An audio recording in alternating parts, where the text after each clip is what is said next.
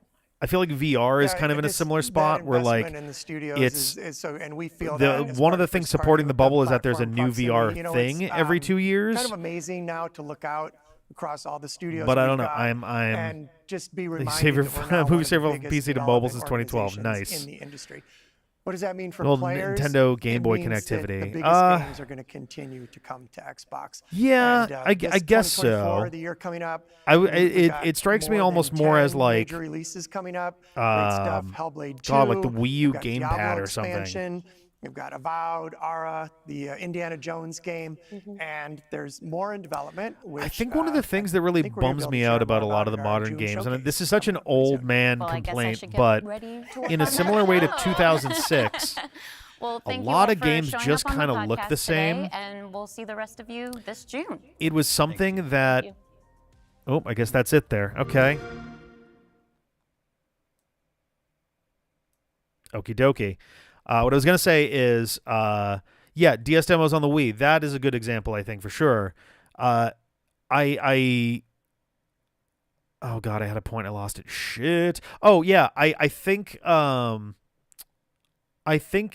of the things that worked really well back in the pixelated, I guess, era of video games. I can't say 2D exactly because PS1 and even N64 to a certain extent still fell under. I guess gaming pre-2000 versus post-2000 by necessity because of how the colors all worked and all that. A lot of games stood out from each other really nicely. Nowadays, there's so much focus on photorealism. There's so much focus on a certain aesthetic. I don't know. And so many games are now lumped into the same mega developers where so many games just kind of feel the same, and it makes it really hard for a game to catch my attention. I mean, fuck, Baby Steps is one of the first ones that's actually gotten me to perk up and go, oh, okay. In recent memory, and that's because it's basically full body QWOP. Like it's QWOP Adventure by Bennett Foddy. Like yeah, that was kind of, I know I talked over a lot of it, and part of that is because it really was just rolling over my head and just kind of like not connecting for a lot of it. But like, I don't know. There are good games. There are good games out there for sure. Don't let me like. The issue isn't like there's more options for games now than ever. I think the problem is the stuff that gets the most attention is often the most predictable, churned out stuff. And it's hard to get excited for the stuff that gets advertised and released right now, because it all kind of feels the same. It all kind of feels like stuff we've seen before. Honestly, part of the reason, like right in front of me, I have a PS5, a Switch, and an Xbox Series X. They're all sitting next to me. They're all plugged in, ready to go. I think the reason I keep going back to the Switch, aside from the fact that they have long-running franchises that I'm a fan of that like continue to put out pretty decent games for the most part, it feels like Nintendo platforms their weird shit a lot more than Sony and Microsoft do. The indie showcases are awesome. The partner showcases are awesome. Nintendo Directs having their indie segment in there is great. And it just feels like Nintendo's a little bit more keyed into like weird, unique shit, as opposed to, hey, here's the latest COD game where you can see the pockmarks on your soldiers' hands or something. And it's like, I don't care. I know there are people who do, and I know it's a personal thing, but like, yeah, Pal World kind of feels like, I don't know. Pal World's in a weird spot. It got a lot of attention right away, partly because there were, concerns. I'm going to turn my volume a little bit down again here. Yeah, just a little bit, because I think I'm peaking a bit. Pal World got a lot of attention early on for three main reasons. One, it was shared in early stages as essentially Pokemon with guns by folks who saw it, which is not inaccurate. And that got a lot of people like jazzed up about it. So just that on its own got a lot of attention on it. 2 was the realization during the release window that some of those 3D models are a little worryingly, like some of the designs and some of the 3D models are a little worryingly close to Pokemon, which granted, Pokemon's got 1,000 monsters in it. There's only so far away you can get. But there are at least a few that are like, oh, that's just Cinderace, or that's just, Zebstrika or something. Zebstrika. But and then there was like folks who dug in deeper and they saw like, oh, here's Nevergrave, a game that is basically just Hollow Knight, but with a little anime girl instead. And here is this other game that used AI that the whole focus of it is on AI generated images and such. So there was a lot of it was a really rapid social media cycle for Palworld. Yeah, like if it was a tiny project, if it was just someone working out of their garage and they were like, hey, look, I made a monster catching game. I couldn't be 100% original with all of this stuff, so there's definitely some that are close. I think it'd be a little different than here's a studio that is heavily involved in crypto that did not set a budget limit for their game and ultimately spent $22 million on it and still wound up with a bunch of monsters that are pretty clearly ripped off Pokemon. I think the criticism is a lot more valid with all of that in mind. And it's not even like a, hey, stop, I gotta defend Nintendo. Like, I don't give a shit which company the IP came from. It could be if they had a monster in there that looked like Crash Bandicoot, I'd feel equally as like, that seems suspect. I don't like that. Hey, look, that dragon's basically just Spyro, but his wings are green and a little wider. That's weird. So yeah, Palworld. And yeah, Palworld has already lost more than 1 million active players since it came out. Like, it's dropping off very quickly. I have no idea if it's going to last. I think ultimately Palworld feels like its cycle is going to be more akin to a meme game than a disruptor.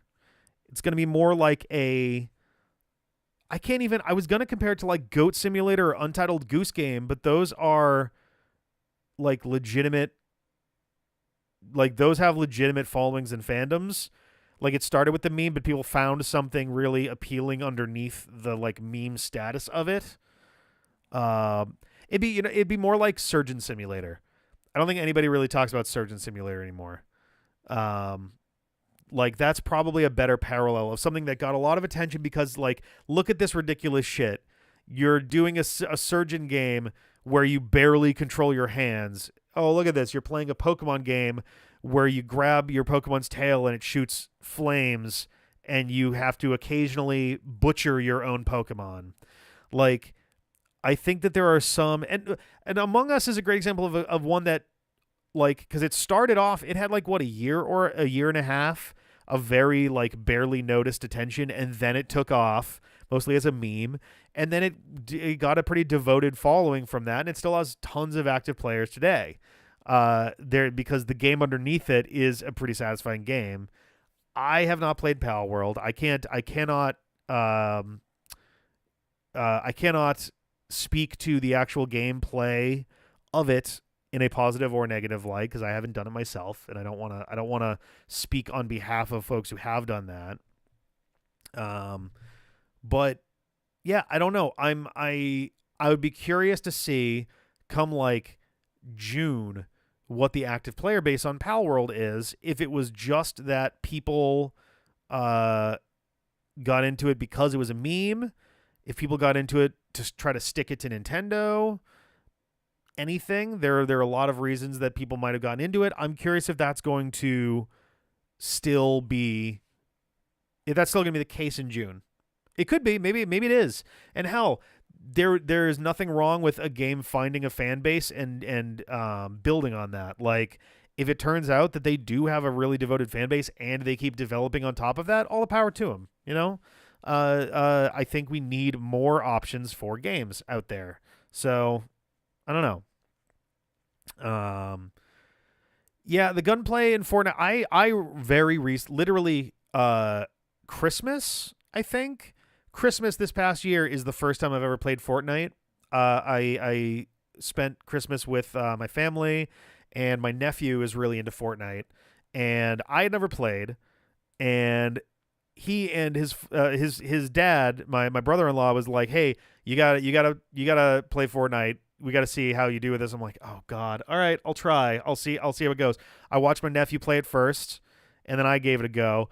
I forget where I wound up. I think I was in like the top. I think I was like 16th place or something like that.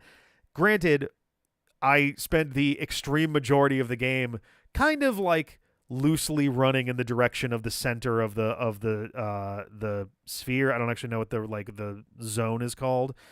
Not to go to the center, but just kind of stay ahead of the crunch, right? But I don't know. It seemed fine. It's a game that I could see myself picking up every now and then for like an hour or two, but like I really don't think that there are folks who play Fortnite a lot. Like a lot. There are folks who stream and have thousands of hours of Fortnite under their belt, and I'm like, man, all the power to you. I'm glad that you got a game that you like. It is not that interesting to me. I don't know if there's ever been a game that I've put 1,000 hours into. I don't think there's even one. If there's ever going to be one, it's going to be Hyrule Warriors on the Switch, and that's only because over the course of like fucking 25 years, you know, it's a vague goal to like actually complete that game. But like, yeah, and I mean, Minecraft, I don't know, I feel like Minecraft, at least you're able to build stuff and sustain it and keep going, as opposed to Fortnite where, okay, your match is over and you got to do another match and you're starting from square zero. I never got into like MOBAs for the same reason. It's just like, I'm not a big fan of games where you can't really like build for like, not forever. You're never going to build forever, but like, I don't know. I never got into games where it feels like the whole game experience is the same half hour repeated over and over again. Every Legend School for like 4 years. Okay, and yeah, I guess I could see that with like Smash or other fighters too. I'm sure there's folks who put 1,000 hours into like Street Fighter and stuff also. I don't know. It's really hard for me to put that much time into anything. Like, I'm deeply enjoying Tears of the Kingdom. But I am starting to get exhausted with that as well. It's been 115 hours of gameplay. There's still more stuff to do. The list is shrinking pretty rapidly at this point, but there is still stuff to do. I could not imagine like having completed that game and then picking it up again for like, I don't know, years, at least a few. So I don't know. My fear, because of the popularity of stuff like Fortnite and the fact that Call of Duty can continue to put out annual new games and just churn out that and make a shitload of money over and over and over again, I'm worried that games as a service is going to become the de facto like norm of video games. It already in some ways is.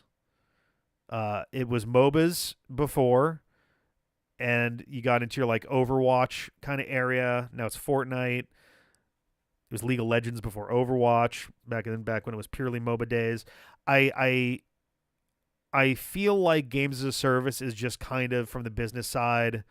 Yeah, and MMOs, which like they really kicked things off back. I mean, even EverQuest back in like the late 90s before we got like World of Warcraft and RuneScape really kicked off there. I think RuneScape came before EverQuest, but yeah, no, those were the backbone in some ways of, at least I think the difference was RuneScape, EverQuest, World of Warcraft, and even like League of Legends, up until when League of Legends switched over towards Overwatch, I think all of that, at least it made sense of that being how PC gaming worked. Because it really was until like I don't know, 20, I'll say 2013, somewhere around there. I don't know. I wouldn't have the year there, but somewhere around there, PC gaming and console gaming were functionally two different things. They still in a lot of ways kind of are, but it definitely was like, if you're a PC gamer, you're probably interested in, MMOs, you're interested in MOBAs, you're interested in these online multiplayer experiences, with a handful of other things in the mix. Like CD-ROM games had kind of died out by then, in favor of console gaming kind of taking up the mantle in terms of like, oh, you want a single player kind of experience or like a light multiplayer, like matchmaking kind of thing. And then we reached a point where PC games started to converge with console games, and you had Overwatch and Fortnite and Minecraft and all of these things becoming available on home consoles too. And it seems like it's now just its own genre of gaming, and it's ballooning. But I kind of agree, SD Hero, that like, yeah, I think it seems like people are starting to push back on it a bit in the same way that like microtransactions in general were getting kind of pushed back on. Nothing turns me off from a game more than seeing season on there anywhere. Season passes really don't make me happy. Anything that, and that's even from the external side of things, the meta side of things, anything that internally in game refers to stuff as seasons, really, really sets me off. Because it's like, man, I just want to play a game. I don't want to feel like if I didn't play it last week, that was my last chance to get in on season 17 of this experience. And it's like, I don't want to be peddled to. I want to be sold a game experience that I can enjoy whenever. I want to be sold Final Fantasy X on a CD that I can pop into my PS2 whenever the fuck I want, and I get to play it whenever the fuck I want. I can still play it today, and that game's been out for 22 years or whatever. That might not actually be pretty accurate. PS2 came out in 2000s. That was probably, actually, that might be just about exactly right.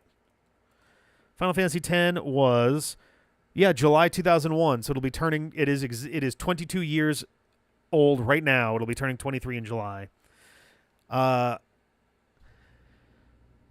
Switch Sports didn't look as appealing to me as Wii Sports. I get that it's essentially the same idea, but it didn't really, I don't know. I'm nervous. I feel like the industry as a whole is like really teetering. It's on the rooftop. We got the Jeff Goldblum metaphor from Jurassic Park. We got the raindrop on the rooftop, and it's really unclear which direction things are going to go.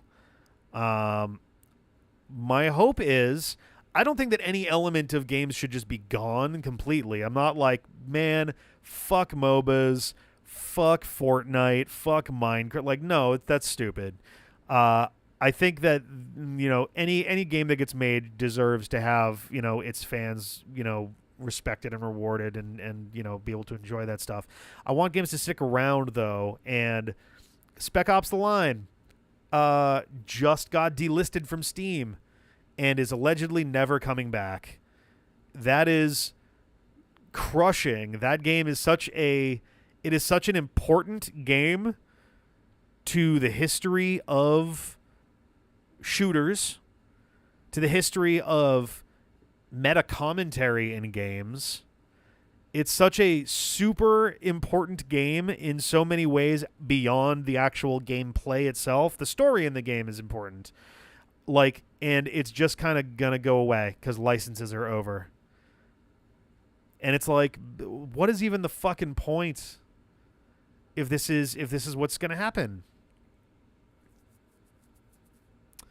And I get that, not everything is for me, not everything is for you. I think people get really bogged down by the idea of like, I don't like this. And it's like, okay, then don't play it. That's fine. I get bummed with the flip side of things, which is when things just kind of start to disappear. Things just kind of start going away and irrevocably lost. I'm a big proponent for game preservation, and it's really heartbreaking to see media preservation as a whole. Really, it's really heartbreaking to see games just vanish forever. There are Wii U and 3DS games that are currently, let alone soon, no longer able to be played at all.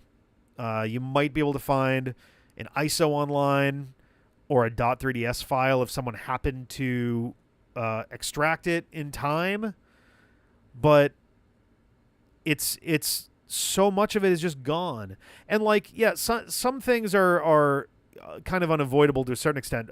Bit rot in old cartridge games, that is just entropy in action. There's only so much that can really be done about that. But when it comes to these digital games, there's nothing that prevents these digital games from... Oh, that's right, .cia. That's right, yep. There's nothing that stops these games from staying forever other than these licenses and things that basically are just built to eventually make stuff stop. We're seeing the same thing with streaming media. Netflix is deleting shows. Disney Plus is deleting shows. Paramount Plus is deleting shows. Some of them are brand new things that are just being put away. Willow had a TV adaptation. I don't think it was a sequel. I think it was like kind of a remake or something. And it was there for something like 4 months, and then it was pulled from the platform. It doesn't exist anywhere else. It was a streaming exclusive, and now it's just gone forever. Like, equally, we've got stuff like Batgirl and Coyote versus Acme. Stuff that is by and large completed, and it's just being shoved into the incinerator. Coyote versus Acme still exists somewhere. David Zaslav hasn't seen it, and he is still intending to not just shelve it, but make it be deleted. Like, delete all of it, destroy it. It's insane the state that we're in right now when it comes to media preservation and game preservation and media longevity. And I don't really know what is going to happen next. Because as far as games are concerned, all of the companies are guilty of it. I think Nintendo's guilty of it in different ways from Sony and Microsoft, but they're equally as culpable for all of this. Like I was saying before, the Wii U and 3DS eShops are gone, and the servers are going to be taken down in 2 months. And then essentially by the end of April, the Switch is the only thing that Nintendo supports. And like, I get that that servers can't be kept up forever, but not being able to have homebrew servers for some of these things means that the games are just dead. Like, that they had a life expectancy and they're going to be dead. Oh yeah, wasn't it a sequel to Scoob or something that was that got taken away, or was Scoob the one that got taken away and then they got forced into releasing it? Oh yeah, Radar. Are you referring to what, A24? I don't even know. Are they considered indie at this point still, or are they too big, or are we talking more like Blumhouse or something along those lines? Oh man, yeah.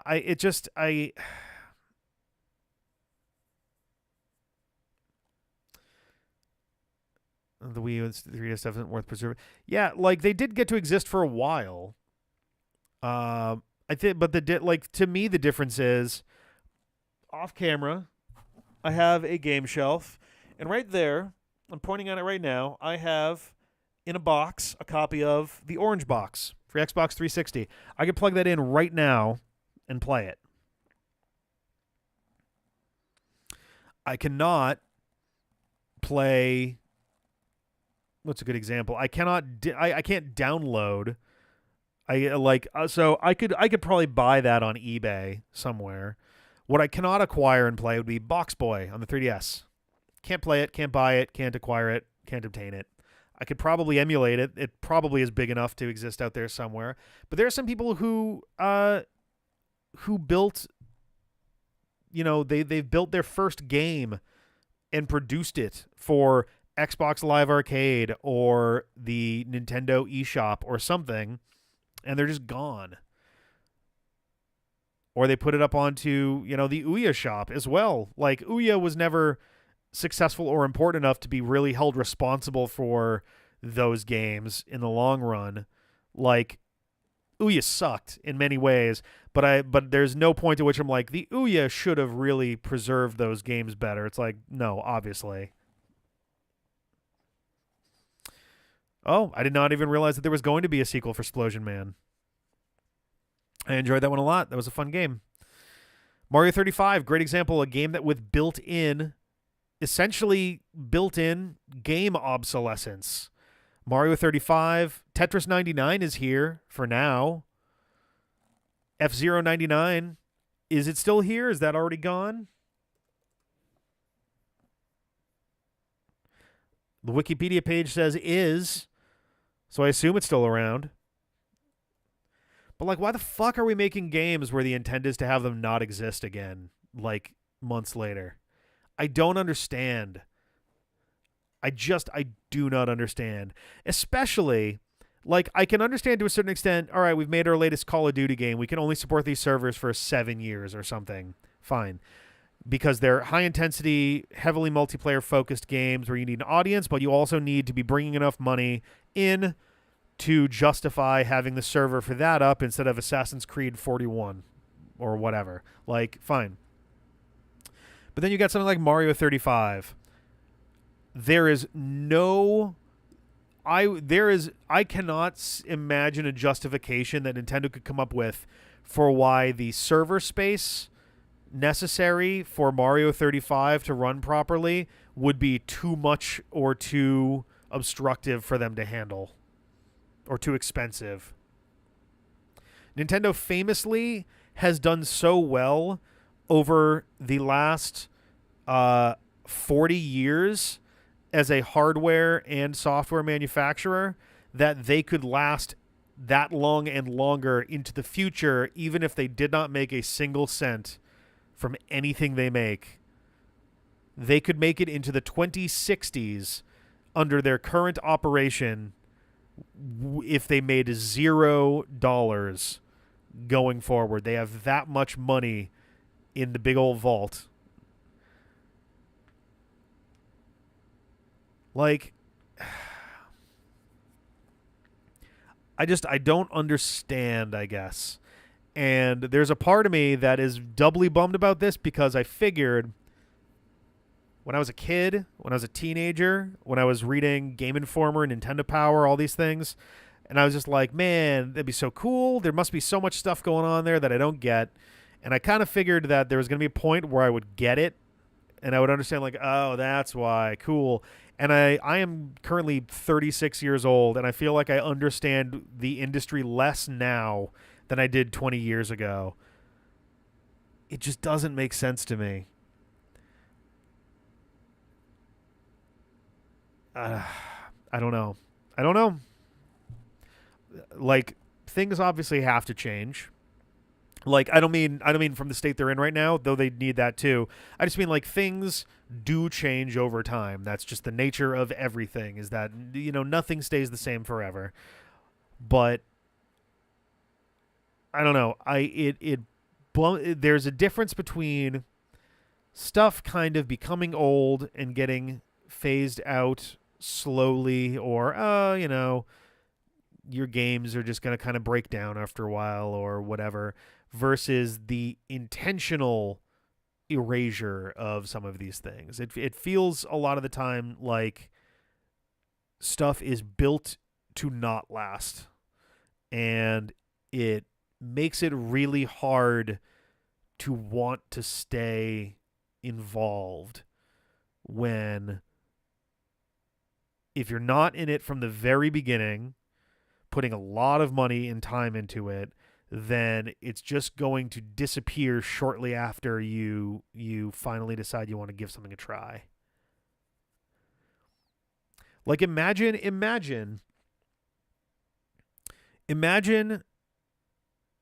it's 2019, 2020, and you just bought a new Nintendo 3DS XL, and you're like, fuck yeah, finally got one of these things. Hell yes. And like a year later, they're discontinuing the platform. Like it sucks. And not only that, they're discontinuing it and they're not even making another like next device. They're just like, we're done altogether with that. Bye. Also, the servers will stay up for like a year or two, and then that's gone. The shop will stay up for a year or two, and that's gone. And then like a little after that, we're just going to take everything down. It's gone. And it's just like, man, it feels so transitory, and it's so hard to want to get involved in that. Like, I think part of it is like, I think I miss the ignorance a little bit. I miss looking at gaming as being kind of this magical thing where people make games and there's a lot of fun, all that. It's hard not to see it as a business and an industry at this point.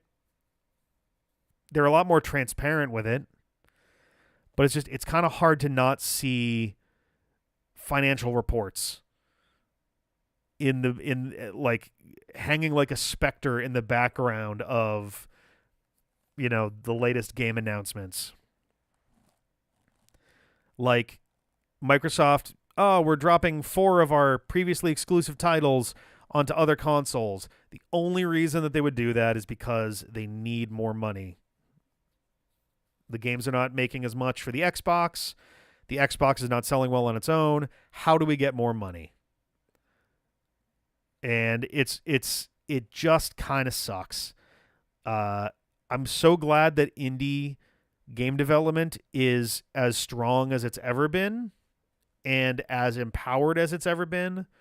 I'm glad for platforms like itch.io, which platform basically anybody willing to put the time in to make a game. But yeah, it feels like for a lot of these companies, a certain amount of the passion doesn't feel very real. It's hard to look at something like the business video that we watched that was entirely like, how do we schmooze us giving up exclusives to people to convince them this is a great, awesome opportunity for us, for everyone. It's hard to not look at that as being a purely, and maybe it's just me being cynical, I don't know, but it's hard to not look at that as a purely financially driven kind of thing, as opposed to they're like, yeah, and it's really for the gamers together, and and it's like, man, I don't buy that. I'm sorry, but I don't really buy it when a suit starts talking about stuff like that. It's really hard to believe that. Yeah, I don't know. This one kind of into some darkish directions. I should probably just call it here before I downslide even further into irritation over the state of things. But yeah, I don't know. This was this business podcast was not as it was neither as comforting as I wanted or as enlightening as I wanted. I really feel like we just spent 23 minutes watching them say, yup, more details soon. Which, who the fuck cares, right? Like, this was the time to talk details, and they kind of just didn't. They kind of went, well, please. And, like, that's it. That was 23 minutes of, please buy our games on the other consoles. Our console isn't selling well. Please buy our games, please. Like, and it was just that for 23 minutes. We won't tell you what games, but please. I don't know.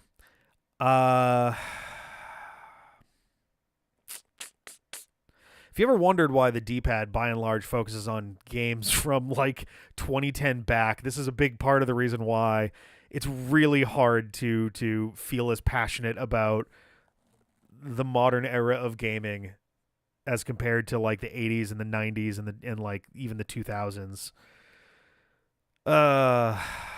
Yeah. Well, that's going to be it from me. I'm going to get out of here. We got a Tears of the Kingdom premiere coming online in like half an hour or so. Tonight, Jeff, I believe, is playing some Pokemon X. He's doing his Nuzlocke against Dave. Is that why you haven't? We have actually played about half of Superstars. I was originally planning to release the videos around Christmas, and then stuff just got really busy. We moved. We moved in September, and there's been a lot of adjustments in that, and it kind of like shook up our usual holiday shtick. And we do have about half the game recorded. Probably going to record the other half of it actually this weekend. You can probably expect those videos to start going live. Let me look at my calendar here. The first week in March is more than likely going to be when those start going up. I think we're going to put up Superstars essentially right after we're done with Sonic Rivals 2. We're also planning to cover Sonic Dream Team. We're still planning to go back and do the Murder of Sonic the Hedgehog also. I don't know what we're going to do with Sonic X Shadow Generations because we haven't actually reached the original Sonic Generations in the Supersonic Let's Play yet. So I don't know what we're going to do with that so far. We did not play... Here's how long we've been doing this. We did not play the second Sonic Boom game because we hadn't played the first one yet.